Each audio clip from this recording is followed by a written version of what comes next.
So, the meditation class tonight is my favorite class, question and answer.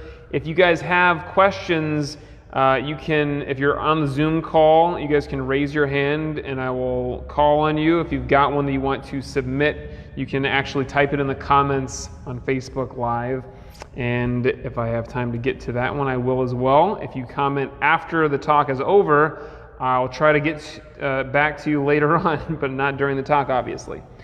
So the standard Q&A disclaimer is this is not, none of these answers are written in stone or blood or anything else anywhere. This is my knowledge from my experience to the best of my ability. And if you ask me the same exact question in 5, 10, 15 years from now, you might get a totally different answer, a better answer, I hope.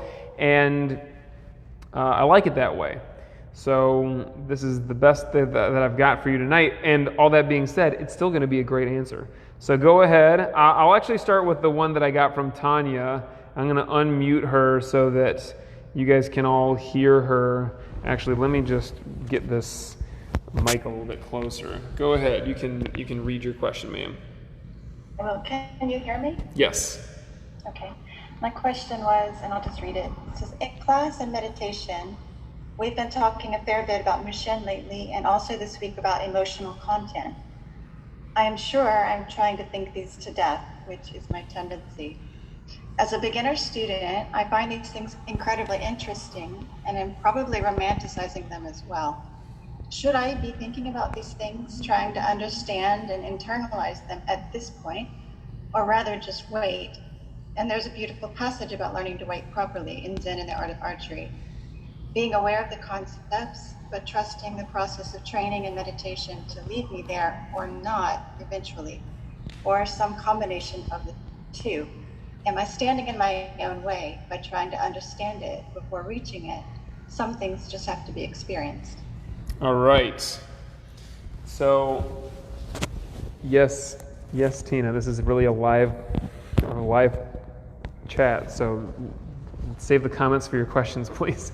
So this is a great question. I'm gonna go with my gut answer for it, and it's a very simple answer. So your question is, should I be thinking about these kind of deeper, more philosophical, kind of difficult to pull off things like, am I getting into Mushin or emotional content, and should I be thinking about them, or should I just trust to the method of practice that it's going to happen? And you should be thinking about them to the point that you said. You should be aware of them and know that it's going to happen. But as you kind of implied with your question, if you think too much about it, you're actually going to stop it from happening. So what you need to do is recognize that these are things, the state of Mushin, the idea of emotional content, these are things that you cannot think your way to. These are only things that you can arrive at by letting thinking go completely.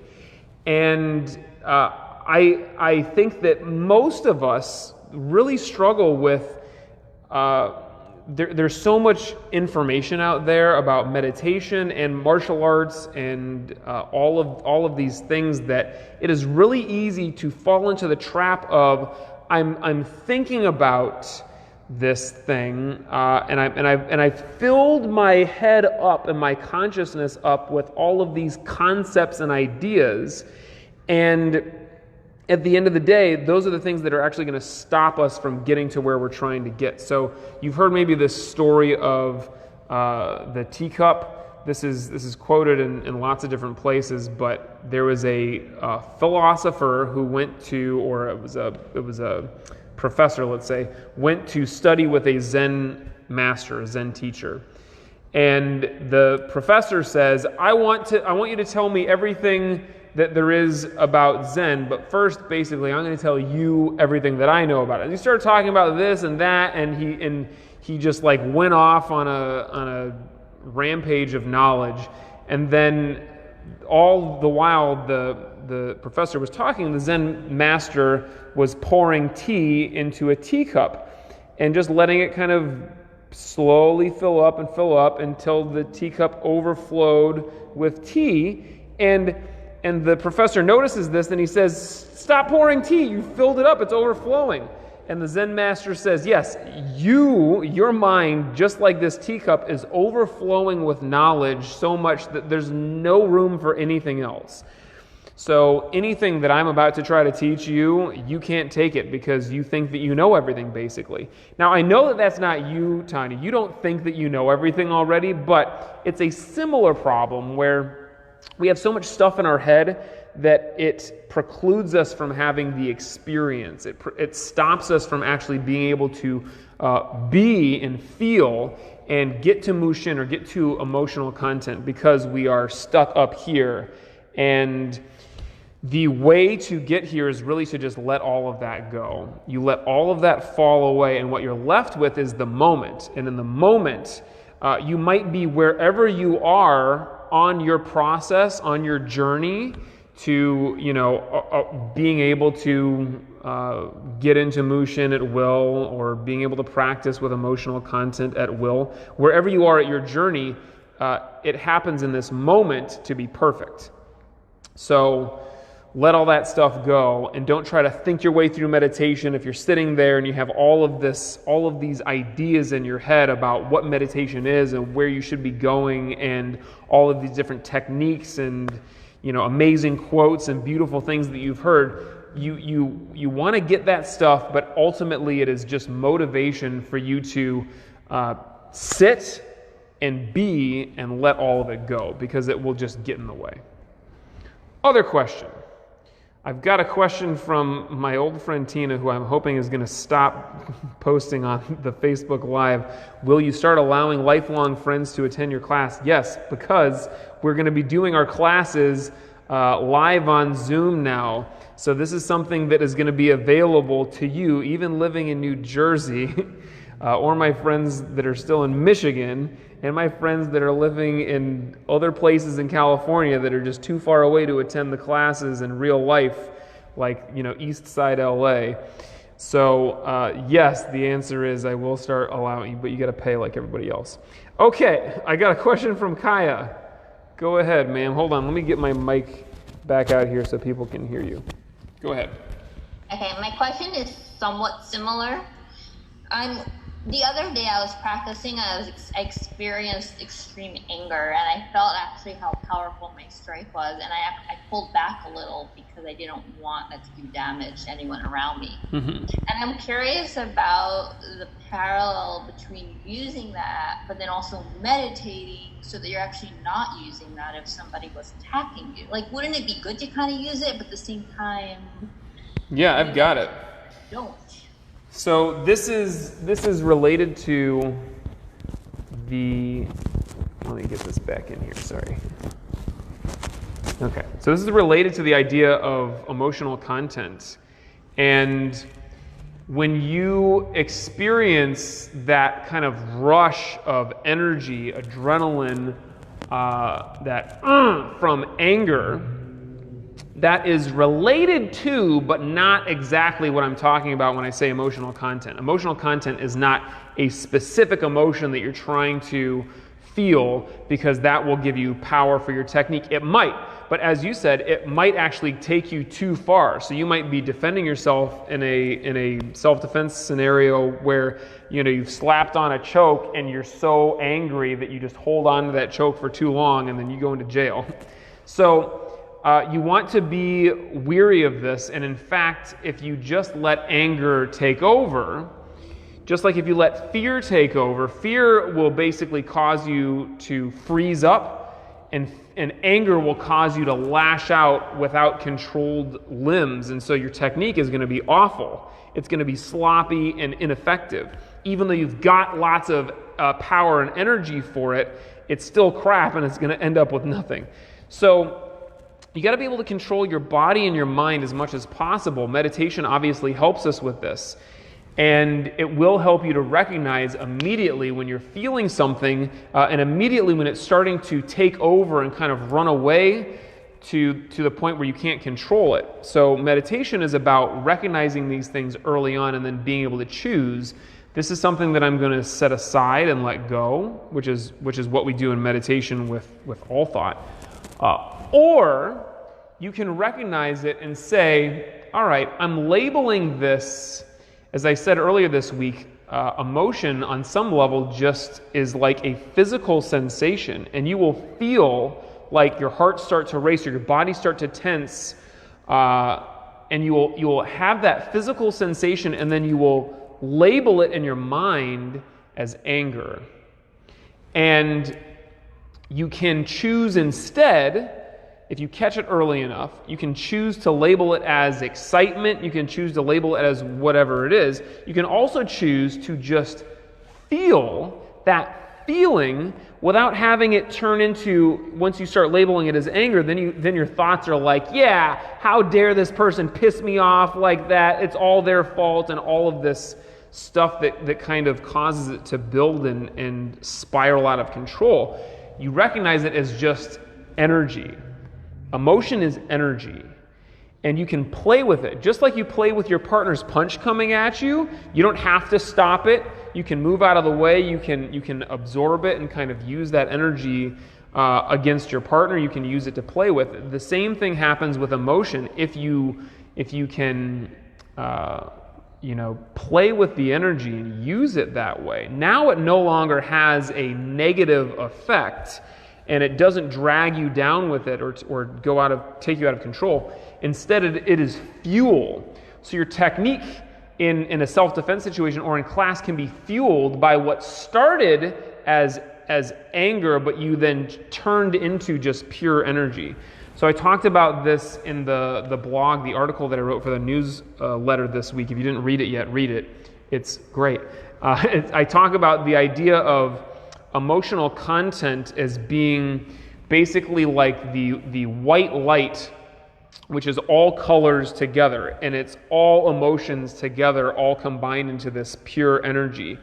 And then what happens is our ego or our logical mind gets in front of that, and it's like a prism that you place in front of white light that causes it to refract into different colors, right? Our ego causes that energy of emotional content to turn into specific emotions by our labeling it. And then what we want to be able to do is let that, ego out of the way, like you're taking the prism out of the way, and you're just bombarded by pure energy. And you can turn that into different emotions if you want to. You can also just play with it and use that energy for your strike or for concentration and focus. And it does not mean that you need to stuff away your emotion or stop it from happening. It's something that you accept, you invite in, and you play with it.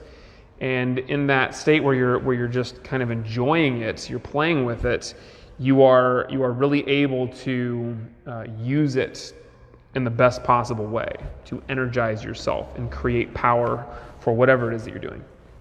Other question. I got one from Vanessa. You're going to unmute yourself and let me get my mic in a place where you can use it. Go ahead. So this is one of the principles or the precepts from Miyamoto Musashi, and it says, perceive things that are not obvious. So regarding sort of doing that on a level that relates to martial arts, do you think that should be someone who's openly curious, or it should be something that's more of a reserved internal noticing? Because martial arts feels like it's a practice that the work is on the inside. It's technique, but it's a lot of like mental strength. So do you think that it relates to that, or what's the best way to perceive things that are not obvious? I think I got it. Give me the quote one more time so I'm completely connected to it. Perceive things that are not obvious. Perceive things that are not obvious. For a moment when you said it the second time, I thought you said receive things that are not obvious, and that is kind of a way of looking at it. You're really asking about, am I going out and actively trying to find things that are not obvious, or is it more of a almost a passive process where I'm able to receive and accept things that I might not have noticed before? And I'm going to say that it is usually the second, where instead of having a kind of overly active mind where you're going out and searching for things, it's more like I'm here. You know, you imagine the Buddha. There are no statues of Buddha where Buddha's out like running around looking for stuff. Buddha's just chilling there. And, you know, all of the different Buddhas, all the different statues are just like kind of sitting. And they're really allowing, you know, the knowledge and the perception to happen by itself. But that is not to say that you should not be curious. You should be very curious. And it's kind of a different experience or a different state of mind. If you're in meditation, you will be perceiving things that are more subtle, and you should not be out there searching for it, but you're going to experience things, and you will even have thoughts. Some of these thoughts seem like the most important, amazing revelations that like nobody in the world has ever thought this before, and I've got to, you know, turn this into something. And then you'll realize later on that wasn't that amazing sometimes, but you will perceive things in the act of meditation. But let's take this from the standpoint of like your physical practice. So there are so many details and so many subtle things to learn in our art that if you are not actively curious about it, you will not get them. But you can look at it like in different stages. So in the beginning, you are a beginner, and you really want to be actively looking for all of the different ways that you can improve on your technique.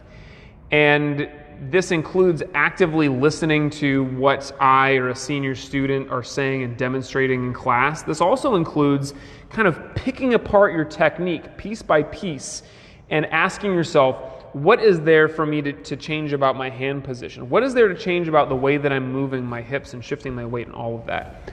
And in this active curiosity, it is, again, it's a fun kind of mindset, and you will find so many different things to work on, as you should.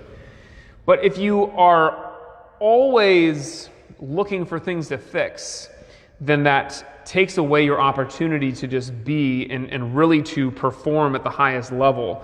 And it's the same way in life. If you're always, and I don't mean like, hey, I'm always trying to learn stuff, because you should be. But if you literally spend 100% of your day trying to fix things and figure out what there is to fix, you're not living your life.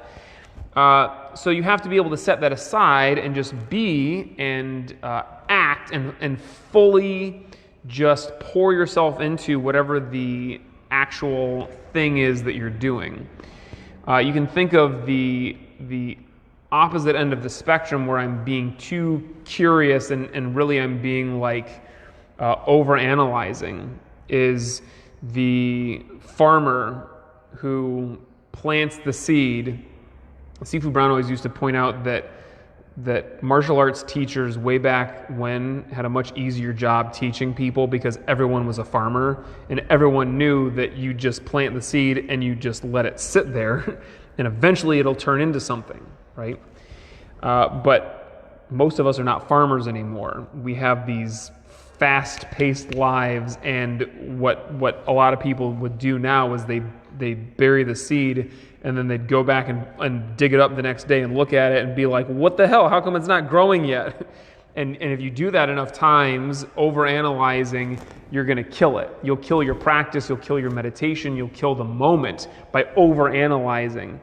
So you want to be able to have both. This is kind of like the caveman and the scientist, where you're both being actively curious but also just allowing yourself to experience. I think the main amount of time that you want to be spending when it's not like a new thing that you really need to be actively curious about is, and even honestly, even in class, there will be plenty that I'm just giving to you. I'm spoon feeding you all of the great details and knowledge about it. You can just be there and accept.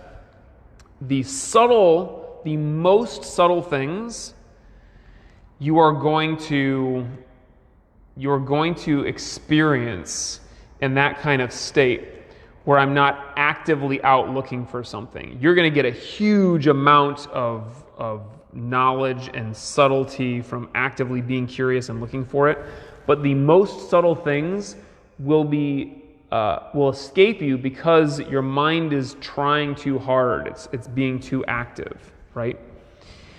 So this goes with your meditation, your physical practice, and really anything in life. You do want to be, very often at least, sitting back and calmly observing and allowing those things to come to fruition without trying to force it. Kind of going back to Tanya's question about, is this something that I should be thinking about? It's almost like, is this something that I should be searching for? Should I be actively trying to get here, or should I allow it to come to me? One of the greatest things that I ever heard was from a Tai Chi student who's not practicing with us anymore. He said in his Tai Chi paper that Tai Chi is like a cat. The more that you chase after the cat, and the more that you try to pet the cat and give it attention and all that stuff, the more the cat is like, I don't want anything to do with you. The cat is always trying to escape your attention, and this is most cats. I have seen cats that act more like dogs, but if you got a cat, you know what I'm talking about. That cat's not interested in you at all, and the more you're interested in it, the more it wants you to leave it alone.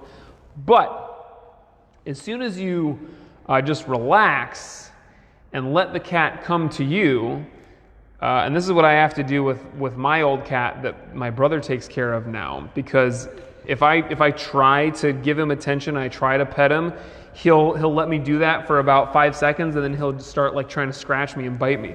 But if I just ignore him, it's not even it can't even be like a sneaky thing where it's like, I'm gonna ignore you and pretend that you're not here. I have to literally forget that he's there. And I'll just sit there, and then after a few minutes, Blue will come up, he'll climb up on top of me, and he'll start, nuzzling and purring and doing all the stuff that cats do. And it is like that with our practice. We must let go of, in Zen mind, beginner's mind, what the author calls any gaining idea. You're not trying to gain anything. You're not trying to achieve anything. You have to strive without striving. You have to let go of any of that effort and allow it to come to you. So those subtle details, those subtle things that there are to experience are like a cat. Cat, subtle. A dog, love dogs. Dogs are not subtle. A dog, as soon as you walk in the door, will jump all over you and love you and give you all of that, and you should be there and appreciate it. But if you want to get the subtleties, you got to imagine that it's like a cat and ignore it and let it come to you. So that's all the questions that I've got time for tonight. The overarching theme, I guess, is about these more subtle things in our practice that are mental states, or not even mental states, but more like emotional experiences, these subtle things that you cannot force to happen. And it really is, at the end of the day, going to be a matter of allowing it to happen. So we have to trust in the process. We have to accept where we are. And that doesn't mean that when you're in class throwing a strike a certain amount of power, that you assume this is as much as I can muster right now. It means that when you throw it with as much strength and power and you dig as deep as you can and you arrive at that place, that is as far as you can go today. And accept that and be with it.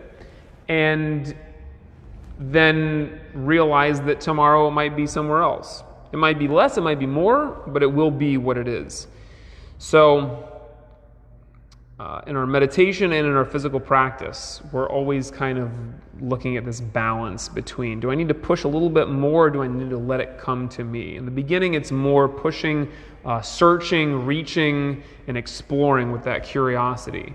And then later on, kind of sit back and allow it to come to you. You'll perceive these more subtle things by allowing them to take shape and allowing the process of our practice to move you where you need to go.